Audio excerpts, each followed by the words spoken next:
increasingly shaped by algorithms, artificial intelligence, data, and speed, why do human beings still write poetry? Why do we continue to tell stories? Why do we gather at literary festivals like this? I ask that question not as a minister, but as a lifelong student of literature. Many years ago, while pursuing my master's degree in English literature, I encountered writers from different countries, different cultures, languages, historical periods, whose works expanded my understanding of the world. Those experiences taught me that literature is not merely an academic pursuit. It is one of the humanity's most enduring ways of understanding itself. It helps us confront difficult truths, appreciate beauty, and imagine possibilities beyond the boundaries of the present. That is why I find this year's theme, ecstasy, healing, and creative writing in a new world order, particularly meaningful. When we hear the phrase New World Order, we often think of geopolitics, economics, technology, and shifting centers of power.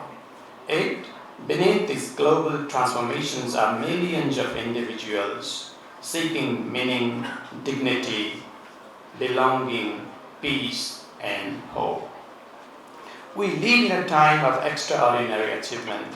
Scientific discoveries are accelerating, communication technologies connect continents in seconds.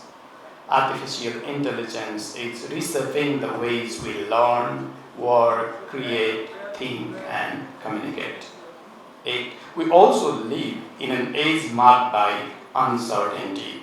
Across the world, societies face conflict, displacement, environmental challenges, social disintegration, and growing concerns about the future of humanity. We are perhaps more connected than ever before, yet not always more understood. This is where literature becomes indispensable. This is why literature becomes indispensable. Literature slows us down in a world that constantly urges us to move faster. It invites us to listen when we are tempted only to speak. A poet sharpens our sensitivity to language and emotion. A novelist may expand our capacity for empathy. A translator may perform the remarkable task of carrying meaning across linguistic and cultural boundaries. In that sense, writers do much more than produce texts. They help preserve our collective humanity. I have witnessed that power personally as well. For nearly a decade, I had the privilege of presenting a radio program, as Mr. Yuyut Sarma mentioned before, dedicated to Nepali music and literature. Week after week, I engaged with poems, songs, stories, and conversations with artists and creative minds. One of them was obviously your own Yuyutsu Sharma, founder and the curator of this beautiful festival. Those years taught me something valuable. Literature and music often travel where politics, geography, and social divisions cannot. They connect people through shared emotions, aspirations, and experiences. As we gather here today beneath the Himalayas, there could hardly be a more fitting place to reflect on the relationship between creativity, healing, and human connection. The Himalayas are not only simply mountains. For centuries, they have inspired seekers, pilgrims, philosophers, and artists. They remind us that the highest journeys are often not geographical, but intellectual, emotional, and spiritual. Nepal's beauty is frequently described through its landscapes, the snow-capped peaks, the rivers, forests, valleys, and diverse ecosystems that make our country unique. Yet, Nepal's greatest wealth extends beyond its natural beauty. It actually lies in the extraordinary diversity of its people, cultures, traditions, and languages. Within a relatively small geography, Nepal is home to a remarkable mosaic of communities, faiths, and cultural practices. More than 120 languages are spoken across our country, and each language carries its own worldview. Each community preserves stories, songs, folklore, myths, and memories that enrich our collective identity. Long before modern communication systems existed, stories connected our people. Long before social media, there were folk songs here. Long before digital platforms existed, there were storytellers carrying wisdom from one generation to the other. In many ways, literature has always been humanity's oldest communication technology. Nepal's literary tradition reflects this rich inheritance. My own literary journey has remained closely connected to that tradition. In 2006, I had the privilege of publishing an anthology of Nepali ghazals. Working closely with poetry deepened my appreciation for the richness of Nepali literary expression and for the unique ability of verse to capture both personal emotion and collective experiences.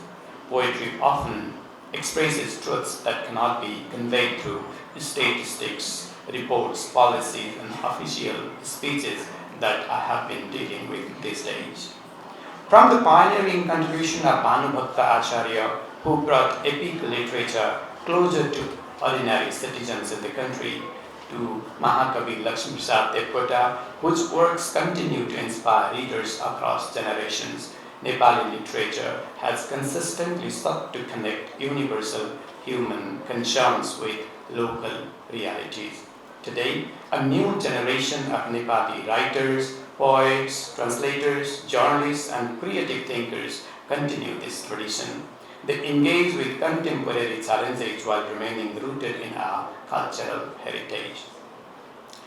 This is why gatherings such as the Himalayan Festival matter. They create spaces where ideas travel freely across borders.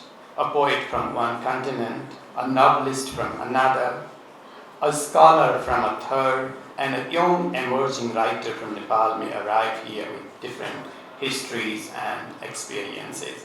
Yet, through literature, they discover a common language of humanity. At a time when divisions often dominate public discourse, such encounters are not luxuries. I feel they are the necessities. I'm particularly delighted that this festival has brought together distinguished literary figures from around the world.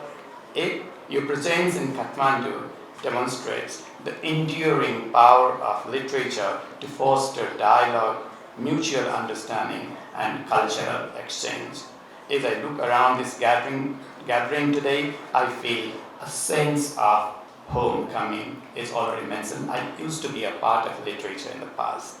Although my present responsibilities lie in public service and national policy, my intellectual roots remain deeply connected to literature, language, music, and culture. It is therefore a special privilege for me to stand before poets, novelists, translators, scholars, and creative practitioners whose work continues to illuminate the human condition.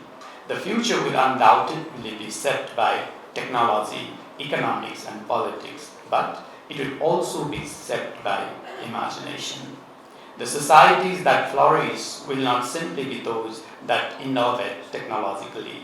They will be those who preserve curiosity, creativity, empathy, and the capacity to see the world through another person's eyes.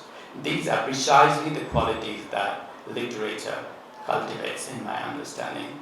To our distinguished international guests, I extend my deepest appreciation for choosing Nepal as a place for reflection, dialogue, and creativity. I hope you will experience not only our mountains and monuments, but also the warmth of our people, the richness of our cultures, and the depth of our stories. Having spent years among books, poems, songs, and stories before entering public office, I have come to appreciate that societies are sustained not only by roads, laws, technologies, and institutions. They are also sustained by imagination, memory, language, and culture. Governments may build infrastructure, institutions may build systems, economies may create prosperity, but writers, artists, poets, and storytellers help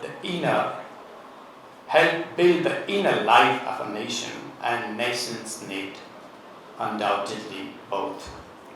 With these words, it is my great honor to formally inaugurate the Himalayan Literature Festival and the Writers' Workshop 2026. May this festival inspire meaningful conversations, lasting friendships, creative collaborations, and new works that enrich our shared human experience. I wish all participants a rewarding and memorable stay in Nepal.